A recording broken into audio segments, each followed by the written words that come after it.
السلام عليكم ورحمه الله وبركاته. اخباركم؟ لاباس عليكم؟ الصحه لاباس؟ ان شاء الله تكونوا على خير وبخير وباتم الصحه والعافيه وما تمنيتو ان شاء الله. اليوم نشارك معكم واحد الكراطاه بالدجاج، طريفات ديال الدجاج ولا طريفات ديال الدند. وعندي هنا شرائح ديال البصله، تقريبا شي 2 بصلات كبار، وعندي البزار، الثومه، هاد الثومه هذه بودره، وشويه ديال الزبده، هذا لاصوص بيشاميل، والملحه، وشويه ديال الخل والفرماج الحليب، وشويه ديال الطحين لاصوص بيشاميل، وصلصه الصوجا. وعلى بركه الله اول حاجه شنو غنديروا هي غادي ندير شويه ديال الملحه هنايا في هاد الطريفات هادو ديال الدجاج، ندير شويه ديال البزار، واحد الضامه ديال هذه ديال الثومه بودره، واحد شويه ديال الخل، غير شي معلقه صغيره ماشي بزاف،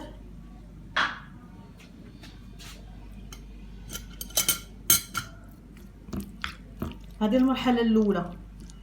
هو ضروري الدجاج ولا جبنه الدجاج ولا لا داند ولا شي حاجه ضروري خصو يكون في الكونجيلاتور، يبات في الكونجيلاتور باش كيجي نفتي.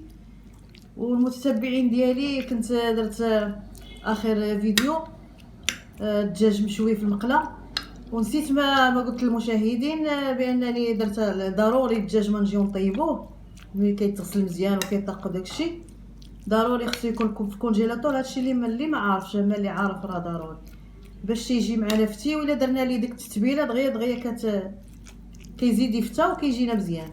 اما لا جبناه ودرنا ليه رقامه ديك الساعه وطيبناه راه ما كيجيش مزيان، ضروري خصو يكون في الكونجيلاتور. المهم هذه المرحله الاولى.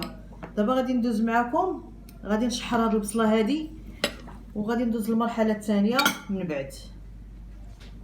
ولا باز ديال هاد الكراطه هذا هي البطاطا هي مقطعه دايره، غادي نقليها نص قليه، ما غاديش نحمرها بزاف، انا غنوريكم المراحل وان شاء الله نبداو على بركه الله. هنا غادي ندير هاد البطاطا هذه تقلى،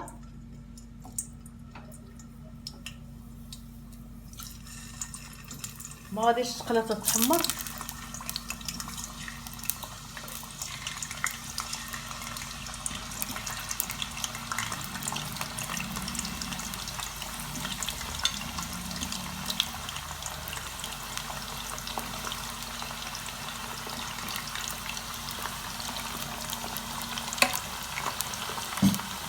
هنا غنجي لهاد المقلاة هذه غادي نشحر فيها البصله، تقريبا شي 3 المعالق ديال الزيت على حسب الكميه.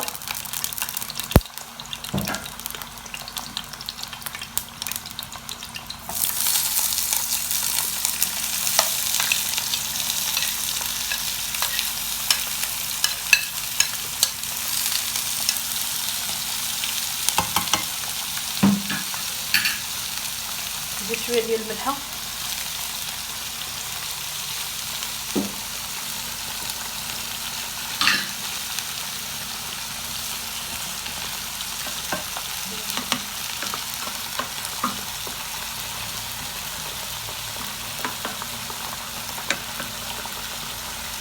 غنخلي هادشي يتحمر شي شويه وغادي نرجع.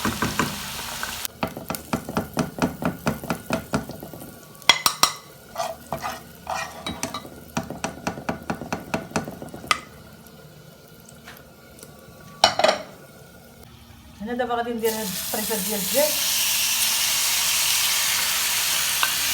غنخليهم يتسخروا.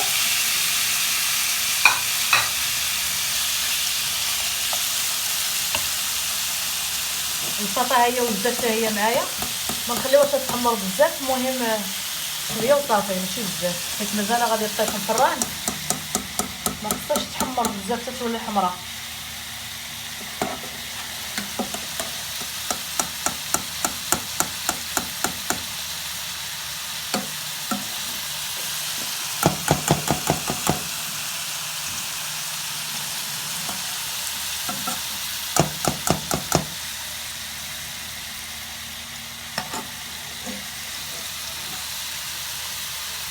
معكم صلصه البيشاميل،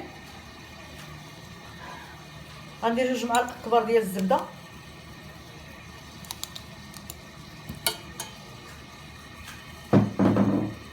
واحد المعلقه ديال الزيت باش ما تحرقناش الزبده.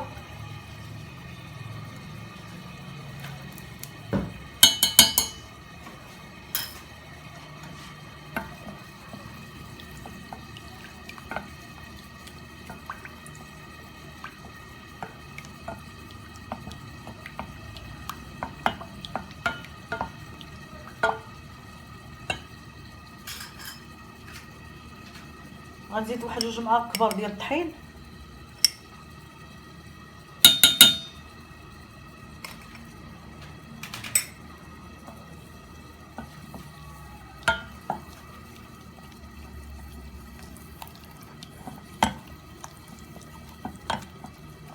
ضروري الطحين شي شويه يتحمر مع الزبده عاد باش نزيدو الحليب.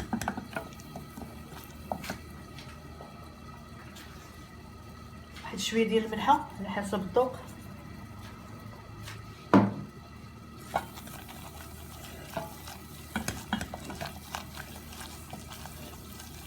يمكن نزيدو حتى الثوم بودره حتى هي تجي زوينه مع لاصوص بيشاميل.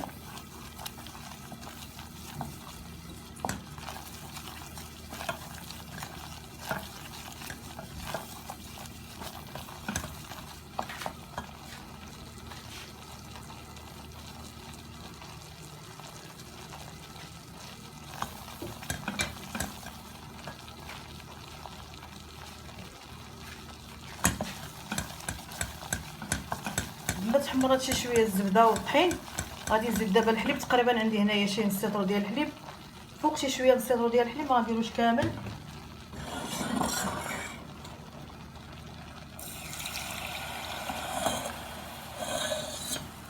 نديرو شويه بشويه حتى نكمل نص لتر ديال الحليب.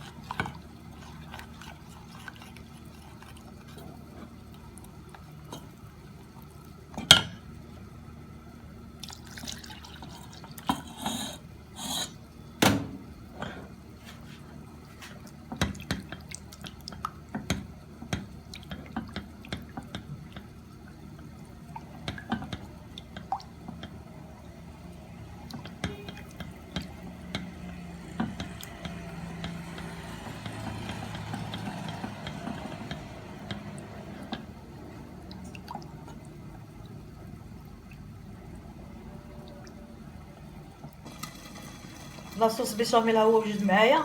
غادي نزيد شي شويه ديال البزار، وغنزيد 3 ديال الفرماجات هكا مثلثين ولا مربعين داكشي اللي عندكم. كتجي الصلصه ديال البيشاميل كتجي بنينه. الا بغينا نزيدو حتى الفرماج حتى هو نزيدو فرماج محكوك، ولكن من بعد انا غندير الفرماج من الفوق. صافي ها هي وجدت معانا. دابا غندوز لكم الدجاج. عندنا غطيت عليه تطلق الماء ديالو وطاب فيه، ودابا بدا كيتحمر وكيعطي داك المذاق الزوين. دابا غنزيد غير واحد المعلقه ديال صلصه الصوجا،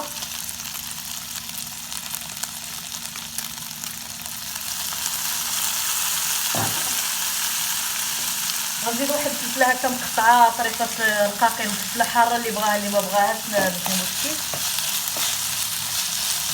وها واش هو جدا معانا حتى ندوزو للطبخ ان شاء الله.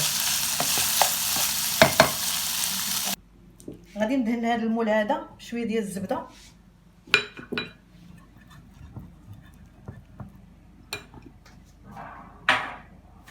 وغندير هاد البطاطا هذه اللي حمرت.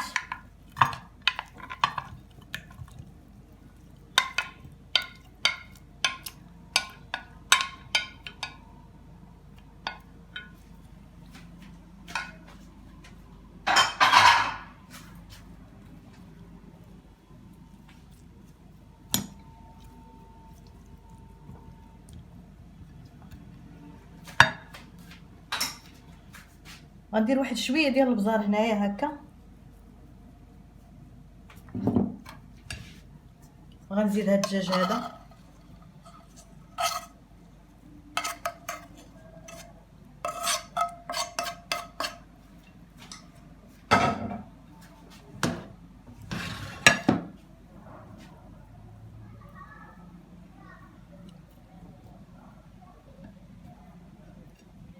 غنزيد هاد البصله هذه اللي محمره،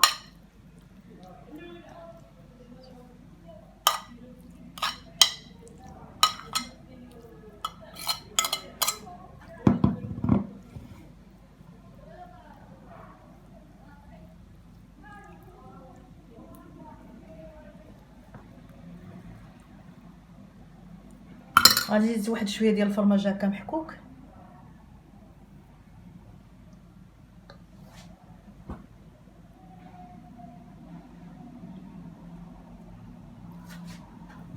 هنا غنزيد لاصوص بيشاميل. هانتوما شوفوا لاصوص بيشاميل كي تيجي زوين وتيجي بنين ملي كنزيدو مع ديك الفرماج كيجي رائع.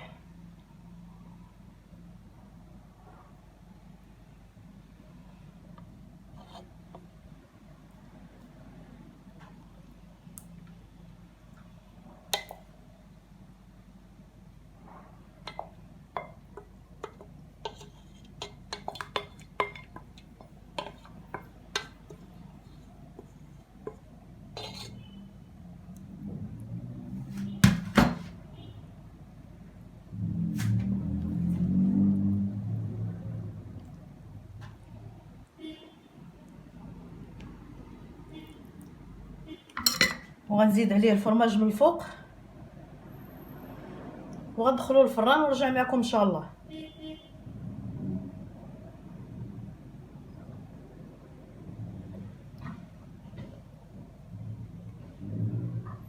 حتى جبدتو من الفران تبارك الله تيجي بنين ولذيذ بزاف. غادي تجربوه وغادي يعجبكم. شعلت عليه الفران غير من التحت ما شعلتش عليه من الفوق حتى بدا كيتحمر كما كتشوفوا بدا كيتحمر وداك لاصوص بيشاميل ما تيبقاش يخدم. وعاد شعلت عليه من الفوق. ان شاء الله تجربوه يعجبكم بالصحه والهنا وما تنسونيش بالدعم ديالكم والتواصل ديالكم والى فيديو قادم ان شاء الله.